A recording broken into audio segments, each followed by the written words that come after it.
FSN Radio. It's all about what's next. Go to financialsurvivalnetwork.com and sign up for your free weekly newsletter. You'll also get 3 free reports. The Financial Survival Network. It's all about what's next. Welcome. You are listening to the Financial Survival Network. I'm Kerry Lutz. Today is February 15th, 2017. So, hey, the buzzword, central banks are rediscovering inflation. Who would have thunk it? Inflation, which Milton Friedman said is first and foremost always a monetary phenomena. No, that couldn't be, could it? Well, hey, here to talk about it is Andrew Hoffman. Questions, comments, etc. Email KL@KerryLutz, KL@KerryLutz. And Andy, good morning. Good morning. And as I started my article, I don't know, a day or two ago, what a tangled web central bankers, politicians, and oligarchs weave when they seek to deceive and thieve. Yeah, I like that. I mean, at some point, it's a mathematical certainty. If you're going to keep printing money forever, you're going to create inflation, especially if you're rigging markets to go higher, like real estate markets, like stock markets. Eventually, you're going to get price inflation, and we're getting it. My favorite is the oil, this ridiculous production cut, which is a complete fraud. And it doesn't matter because just the slight increase we've had in prices, which isn't enough to save the oil industry, has caused a dramatic increase in shale drilling and drilling around the world to the point that production is exploding. And as of last week, we now have all-time high crude oil and gasoline inventories in America. I mean, they're so high that the U.S. Strategic Oil Reserve, they're selling oil right now because they just got to get rid of it. And yet we're supposed to believe that oil prices should go higher because a bunch of liars and cheaters who desperately need cash and have, historically cheated and are cheating right now are somehow going to find religion and destroy their own finances by cutting production when they know that, like, their hated enemy in the United States and other places around the world are going to just keep ramping it up and taking market share. So, it's just and the same thing goes with, again, with central bankers. You think that you're going to get this nirvana of low interest rates forever and monetizing every asset on the planet and creating all-time high valuations of financial assets amidst the worst political and economic environment ever. And you think that it's not going to create inflation and or political revolution? Well, guess what? You're getting all of it. Yeah.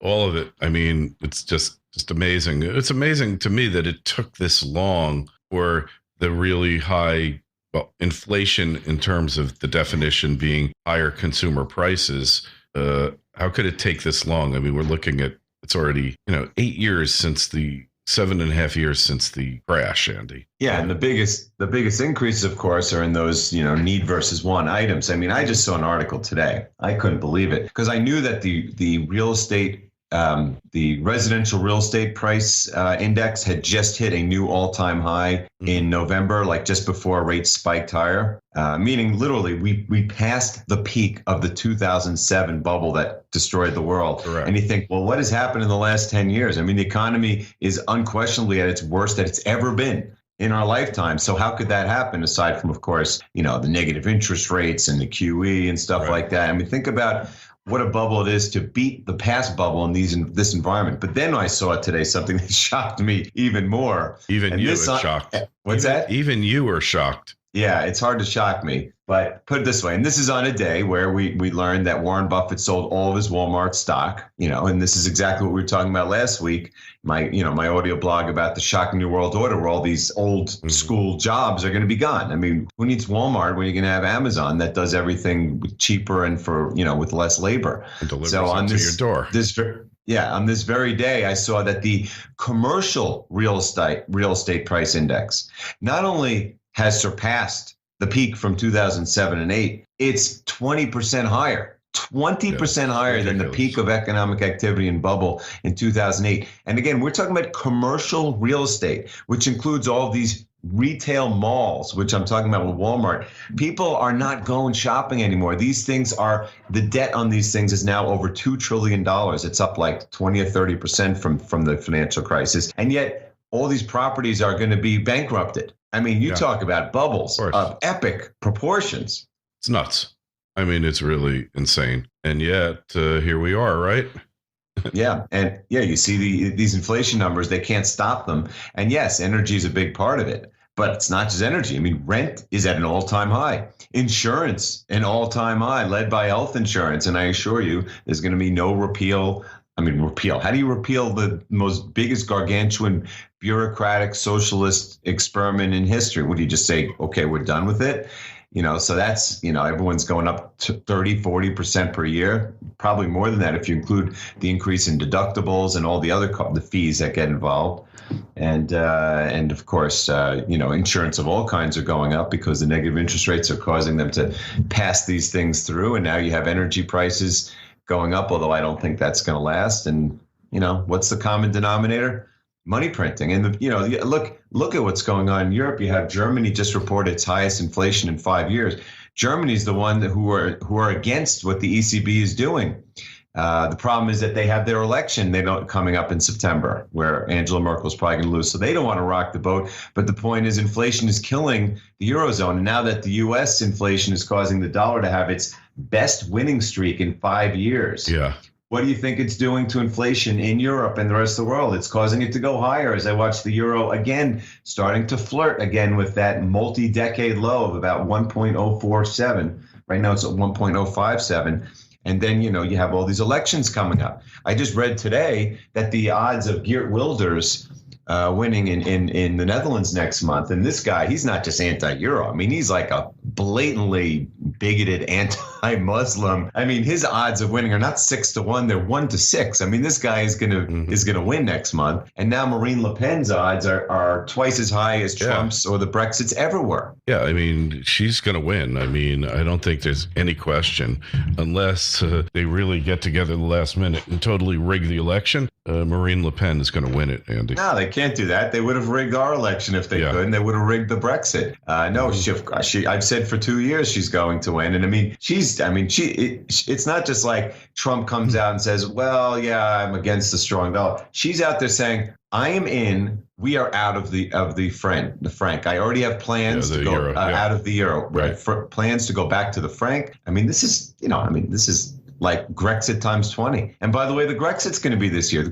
Greece owes 86 billion euros to the Troika in July. You see what's going on in the negotiations? Nothing. There's nothing. Remember a year ago they voted that they didn't want more austerity. Now this Troika wants even more austerity that they never even did the first part that they wanted to do. Yeah. So I mean, how could anyone think Greece is not going to Grexit and default on all its debt? I just can't imagine how anyone, even listening to the most jaded person listening to the mainstream media, could actually believe, oh yeah, they'll just get another bailout and everything will be fine. No, they're gone. Yeah. At the same time that they're all gone. In fact, I was reading today on the Catalonian secession because they had their initial vote in late 2015. It was like 80-20, and then in 2016 they elected a new parliament which wanted the secession and put the plans in place. And I just read that they're planning to have their vote, quote, by September. And he said, if we get 50.1%, we're out. I mean, this is 25% of Spain. It's their wealthiest, highest tax-paying region. And they're one of the worst financial basket cases in Europe. Oh, yeah. Well, I remember being there in the early 2000s in Spain, and there was just a new high-rise, new condominium complex on every corner in every city. It was the most amazing thing. I'm thinking, gee, they're really doing well here, not knowing that they were more leveraged in Spain than we were even here in the U.S.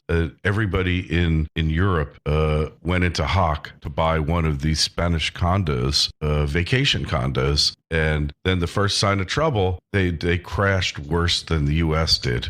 It was totally amazing. All of those condos, they were beautiful too. We stayed in some, and they were really nice. I think Spain is the prototypical pigs nation. Yeah. Right. Mm-hmm. Because you talk about a nation that's I'm not trying to offend anyone who's Spanish, who's piggybacked upon the flawed premise of the euro currency and European, common union, because this is a nation that's kind of known for laziness, mm-hmm. and it's not particularly known for anything economically or industrially. They make some good wine. They make some good wine. They got great food, but That's not economy or industry. That's culture. They have a culture of good food and wine.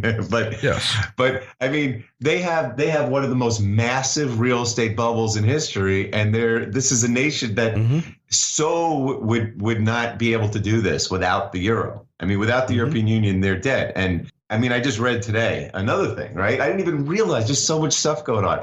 Apparently, this European Banking Authority, which is, I guess, part of the European Commission, your union that's going to collapse at some point soon, maybe even this year, came out with new rules last year that said, hey, the 20 biggest banks in Europe need to have more capital to cushion them from collapse to the tune of 300 plus billion euros. So they're all started this year. They have like 2 years to get this capital raise, and of course they can't do in the equity markets this kind of money, so they're doing in the debt markets. And in January you had the most debt ever issued by Spanish companies in 1 month ever, and it's this new kind of financial engineered bond called a non-preferred senior non-preferred. It's this kind of weird bond that like allows the bank to bail in the debt holders and just take away their bonds from them, and people are going to buy this stuff. And I also saw this, I just read yesterday that in January, China, which expanded its debt by more than ever in its history last year, expanded its debt in January by more than any month in history. $540 billion of new Chinese debt in January alone. Most of it in the shadow banking system, which is very opaque and you can't read about it, kind of like all the derivatives that AIG or Fannie Mae had or Deutsche Bank. Right. Amazing. Just amazing. You can't make this stuff up. You really can't. You cannot make it up. I mean, who would think they're going to start coming up with new acronyms and palindromes for curses for these things, garbage, SH blank T bonds, right? Yeah, it's kind of like those. What are those? The ones that convert into equity? I forgot the ones that Deutsche Bank has and others. I forgot,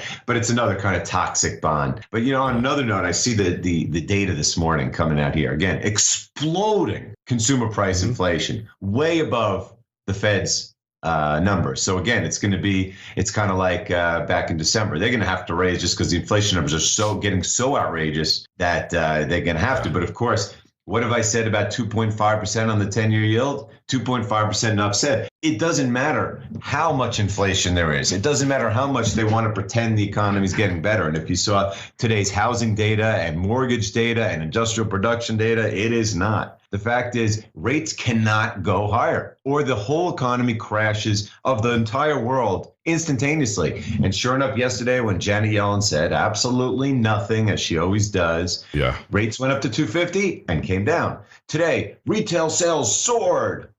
Of course, it was in real terms, people were basically borrowing to the hilt. Basically Trump came in, they got all excited and borrowed a ton of money to buy Chinese-made goods that they don't have. Real wages are plunging. And rates surged again. And guess where they stopped?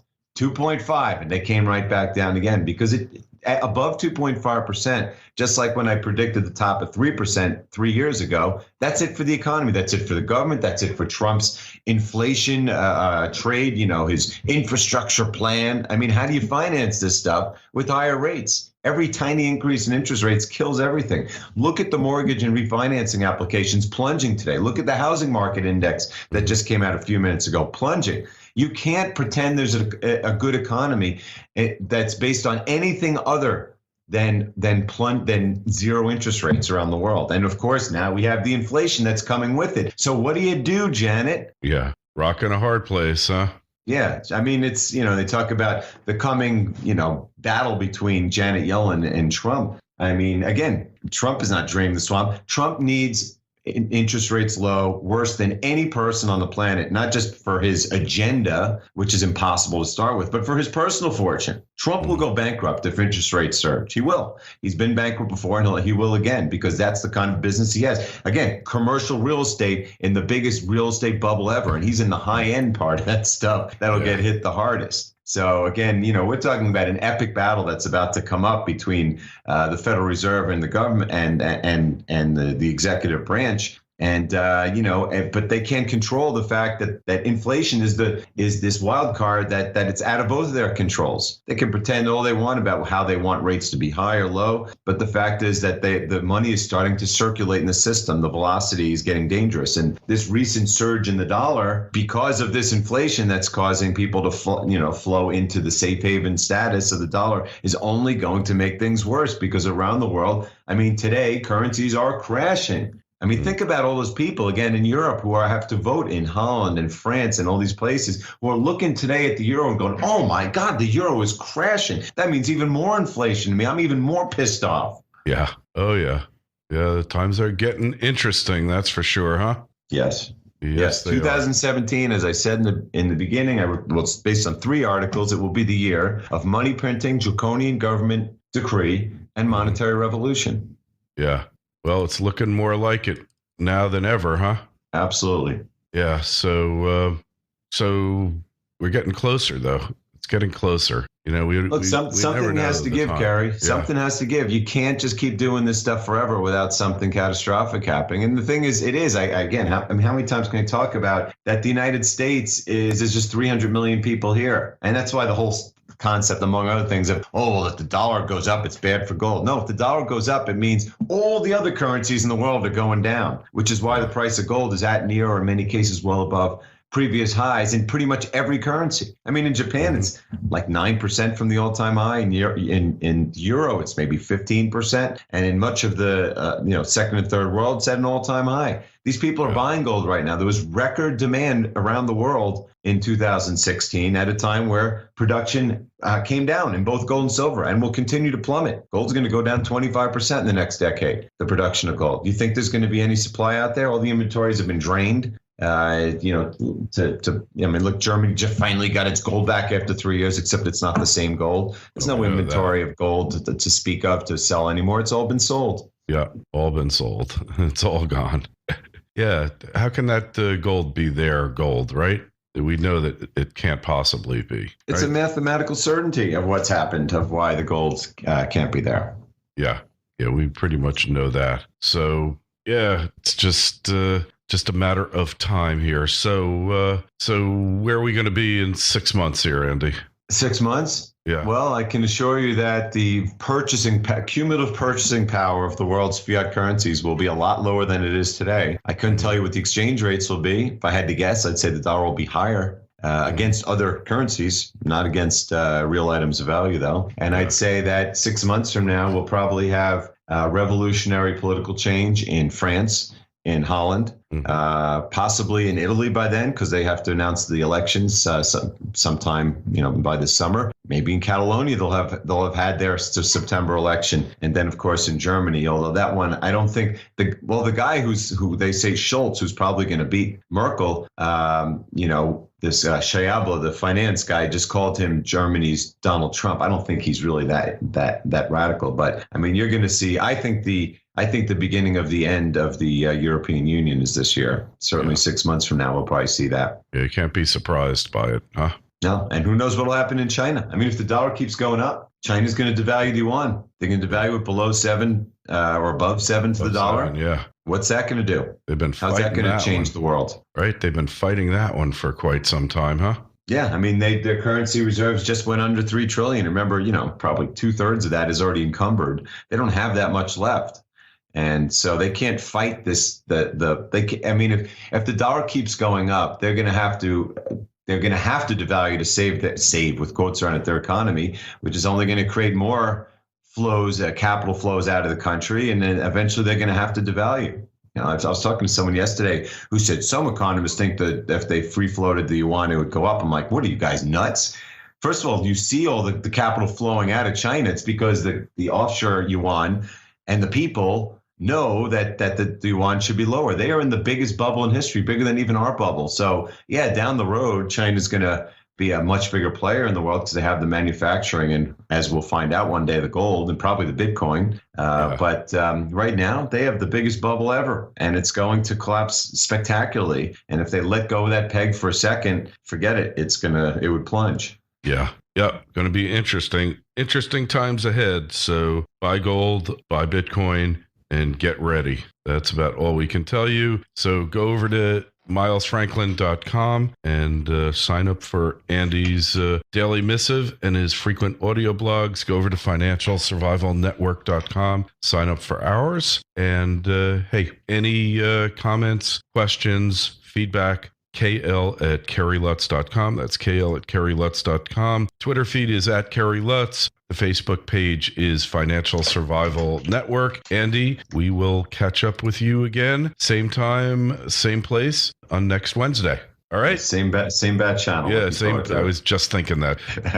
We do go back a ways, don't we? Yes. Same bat channel, same bat place, same bat time. All right, Andy. You be well. All right. Bye. FSN Radio. It's all about what's next. Go to financialsurvivalnetwork.com and sign up for your free weekly newsletter. You'll also get 3 free reports. The Financial Survival Network. It's all about what's next.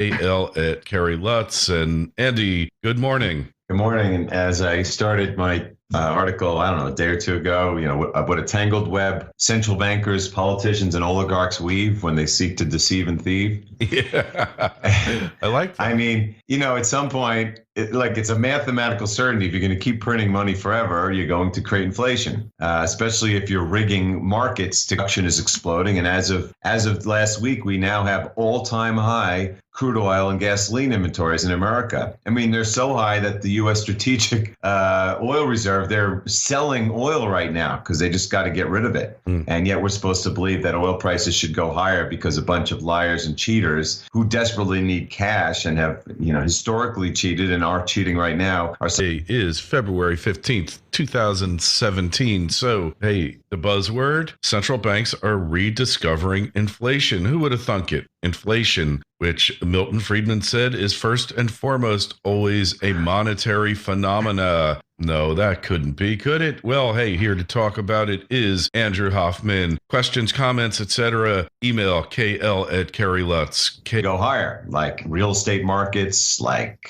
stock markets. Eventually, you're going to get price inflation, and we're getting it.